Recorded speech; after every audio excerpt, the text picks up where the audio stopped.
vous n'avez plus suivi qu'il y avait des problèmes de primes et ceci, cela. Mais il y a quelques bruits au plan administratif et logistique. Les maillots, vous avez dévoilé et vous avez acheté vous-même un nouveau maillot au Grand Mall de Douala samedi passé, des maillots One Sport au lieu des maillots Coq Sportif que vous avez trouvé à votre arrivée. Pourquoi vous dites au lieu des maillots, je vais y arriver, que vous avez trouvé à votre arrivée à la FECAFOOT, vous avez résilié le contrat avec Coq Sportif pour des raisons que le public a vu, notamment l'équipement des femmes à cette compétition-là et d'autres raisons sur lesquelles vous êtes revenu, notamment concernant le cahier des charges qui n'avait pas été respecté. Mais je voudrais d'abord que nous évoquions le rôle et les capacités de One Sport à suivre l'équipe nationale. Vous êtes convaincu, et ça ne se cache pas, Monsieur le Président, que One Sport est le meilleur champ. Vous savez, nous vantons d'être une administration sérieuse. Et si mes collaborateurs et moi-même, nous n'avions pas la conviction que c'était le meilleur choix pour le football camerounais, alors je n'aurais pas signé ce contrat. Il y a eu beaucoup trop de polémiques et de manipulations autour de ce contrat, mais il n'y a rien de personnel. Vous savez, personne ne veut quitter un mariage qui est beau où il y a des sentiments. Absolument. Je crois que vous êtes marié? Oui, ça se voit. Est-ce que vous voulez divorcer? Votre femme veut divorcer? Donc, personne ne veut quitter un mariage qui fonctionne bien. Si on décide de quitter un mariage, c'est qu'il y a des problèmes sérieux. On ne se lève pas un jour et on se dit, peut-être, on dit, on sort de mariage. Non, c'est pas possible. Vous savez, la Fédération camerounaise de football a besoin des partenaires, mais surtout des partenaires sérieux. Parce que nous, ce que nous vendons, c'est le football. Et pour payer les salaires, il nous faut de l'argent. Si nos partenaires ne nous accompagnent pas, comme les clauses des contrats l'indiquent, il est bien normal que nous essayons de regarder ailleurs. Et dans ce cas, mon comité exécutif et moi-même, nous avons pris la décision de regarder ailleurs. Et nous avons pris la meilleure décision. Vous avez signé dans ce contrat avec One Sport. Oui. Est-ce que, Monsieur le Président, vous pouvez indiquer aux téléspectateurs où, quand, si les souvenirs sont présents, vous pouvez switcher si vous voulez, où et quand ce contrat a été signé? À Yaoundé. Oui. Yaoundé. Et quel... À l'hôtel Montfébé. Oui. Alors, et quel avantage? Parce qu'il y a une partie de l'opinion qui reste dubitative, je crois. Vous écoutez, vous entendez. Oh, Monsieur Tonguet, vous savez, qui viennent de cette partie de l'opinion. je vais partager un document avec vous pour que vous compreniez que mon exécutif et moi-même, nous n'avons rien à cacher.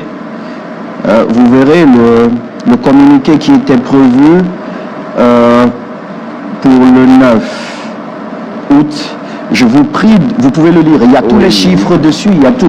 Lisez pour les téléspectateurs après. Je vous expliquerai pourquoi ce communiqué n'avait pas été lu. Je vais lire le deuxième paragraphe, il me paraît le plus important. Allez-y. Oui, pour ne pas avoir de blanc à l'antenne.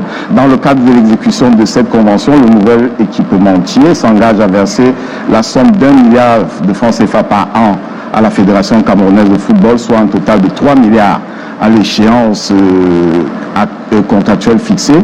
Le partenariat comporte également la fourniture en équipement d'une valeur d'1 million d'euros par an pour les sélections nationales et d'un bus de standing VIP pour les Lions indomptables du Cameroun. La date, elle est importante. La date, elle est importante, fait à Yaoundé le 9 août 2022. Le 9 août. Ok. Je vous explique maintenant pourquoi ce communiqué n'a pas été publié. Juste parce que notre partenaire qui était en discussion avec d'autres équipes et d'autres nations ne voulait pas que les chiffres se sachent, parce que ça allait le mettre dans une position délicate. Et nous l'avons compris, parce que nous préférons aux autres. Le plus important pour nous, c'est de chercher les ressources pour financer le football camerounais et surtout payer les salaires de nos collègues.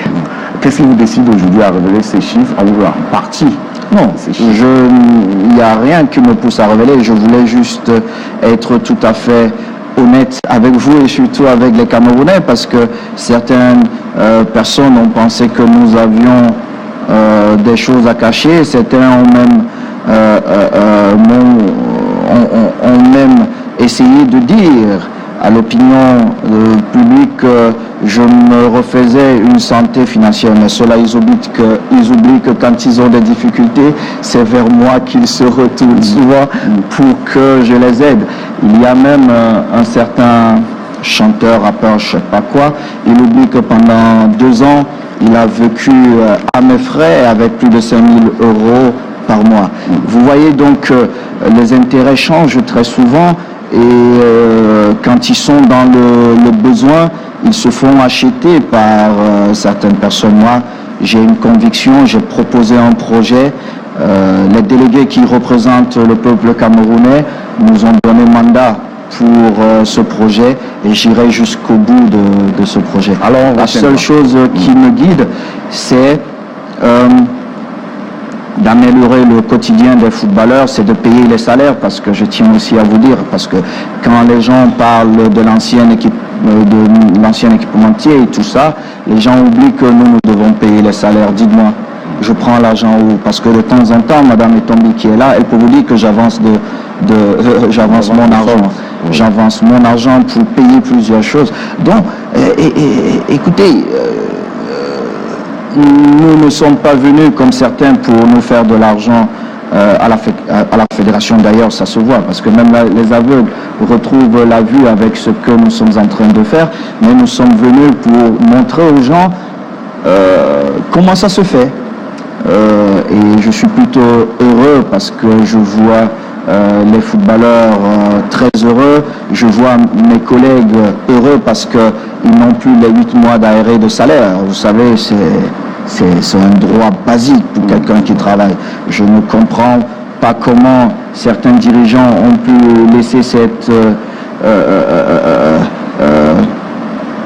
problème persister. Vous ne pouvez pas arriver le matin au bureau et que vos collègues ont 5, 6, 7 mois, 8 mois d'arrêt de salaire. Pourtant, vous êtes là, votre salaire passe régulièrement chaque mois sans avoir ce pincement au cœur. Non, mon premier boulot chaque matin, c'est de dire à la fin du mois, les salaires doivent être payés, parce que ces gens ont des familles, parce que ces gens font des plans, parce que... Vous parlez de vos collaborateurs? Je parle de mes collaborateurs, et j'en ai plusieurs, parce que notre masse salariale, elle est importante. Donc très souvent, la dizaine de millions? Oh oui, beaucoup plus. C'est important. Elle est importante, elle est très importante, mais vous pouvez vous rapprocher de notre DAF et elle se fera un plaisir de vous donner la source autorisée devant moi. Ah oui, nous n'avons rien à cacher, contrairement à ce qu'on veut faire croire à l'opinion, parce que ils veulent conserver leurs intérêts, mais c'est une poignée de personnes. Nous, ce que nous voulons, c'est que la majorité triomphe, et c'est ce que nous sommes en train de faire. Alors on retiendra donc 1 milliard chaque année, un bus pour les Lions. Nous n'avons pas encore vu le bus. Ah non, si vous n'avez pas tout lu, c'est à la 2e année que nous aurons droit à ce bus. À ce bus-là. Donc à partir de 2023, c'est bien cela. Et le milliard, il se verse. Nous avons déjà passé les 3 premières factures, comme le contrat l'indiquait, et puis nous sommes en attente du paiement. Ce qui m'est désole, c'est que j'ai apporté un document aussi que je souhaite partager avec vous. Excusez-moi. Non, sentez-vous à l'aise, Monsieur le Président. Le public me demande voilà, sentez-vous à l'aise. Il est là. Je vous ai apporté un document qui est très important pour voir. Ça, sont tous les paiements. Et quand est-ce qu'on a émis les factures